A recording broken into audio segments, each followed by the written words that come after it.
அன்பானவர்கள் வணக்கம். நான் சுவாமி தேவராஜன் பேசுகிறேன். இன்னைக்கு நாள் 18/12/2020. தற்பொழுது இந்த மாலை முரசு டிவியில் முரசரங்கம் அப்படின்ற ஒரு ப்ரோக்ராம் போயின்னு இருக்கு. நீயா நானான்ற மாதிரி ஒரு ப்ரோக்ராம். அது நேருக்கு நேர் அது மாதிரி ஒரு ப்ரோக்ராம். ஒரு 4 பேர் வச்சு வெவ்வேறு கட்சிக்காரங்களை பேட்டி காண்றது. ஒரு நெறியாளர் உட்காந்து அது நீயா நானா எம்ஜிஆரின் வாரிசு யார் அப்படின்ற ஒரு பேச்சில் கமல்ஹாசன் எம்ஜிஆரை உரிமை கொண்டாடுறதா ஒரு விஷயம். எம்ஜிஆர் அதிமுகவுக்கு சொந்தக்காரா இல்லை கலைஞர் தான் கமல் தன்னை எம்ஜிஆருடைய வாரிசுன்னு சொல்லிக்கிறது சரியா, அதை பற்றி பேசிக்கிறாங்க. இதில் என்ன ஒரு சூட்சமன்னா, கமல்ஹாசன் மக்கள் நீதி மையம் இதுக்கு முன்னாடி வச்சிருந்தது டார்ச் சின்னம். அந்த டார்ச் சின்னத்தை மையப்படுத்தி எல்லா இடத்துலையும் பேனர் எல்லாம் எழுதிட்டாங்க. எல்லா இடத்துலையும் செவத்துலலாம் எழுதிட்டாங்க. முக்கியமாக திருச்சியில் நிறைய இடத்துல அந்த எம்எம்எம்ன்றவர் முருகானந்தன்றவர் எல்லா இடத்துலையும் இப்போ எழுதிட்டார்.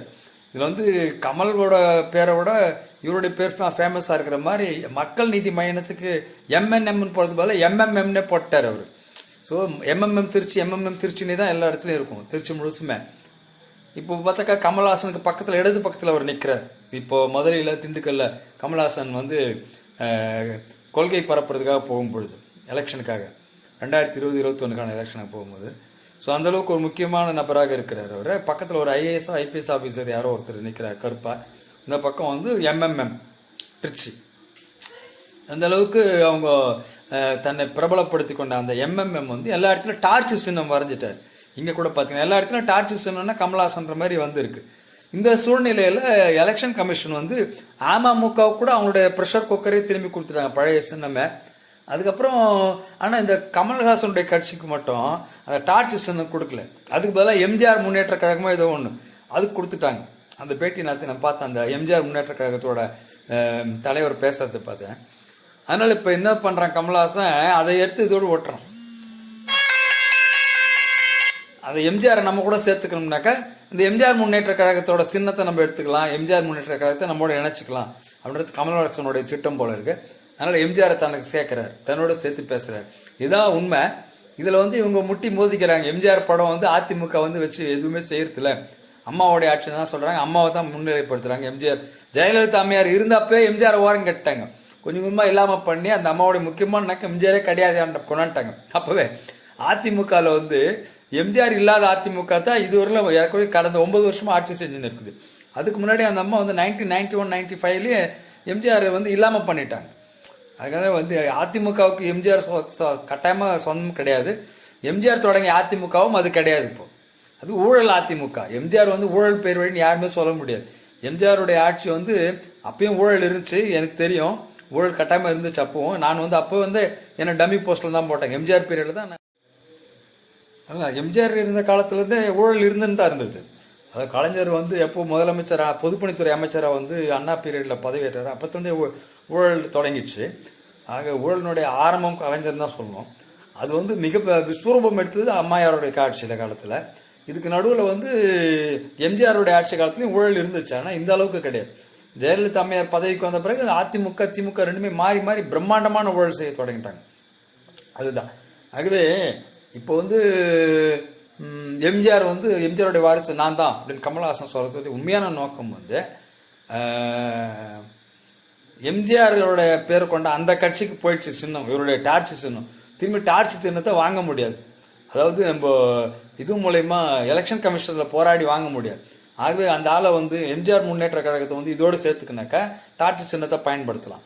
அல்லது அந்த கட்சி இல்லாம பண்ணிட்டு இதோடு சேர்த்துட்டதால அது மாதிரி ஒரு கட்சி கிடையாது, எங்களுக்கு அந்த சின்னம் கொடுங்கன்னு கேட்கறதுக்கு கமல்ஹாசன் பண்ற ஒரு தந்திரம் தான் இது.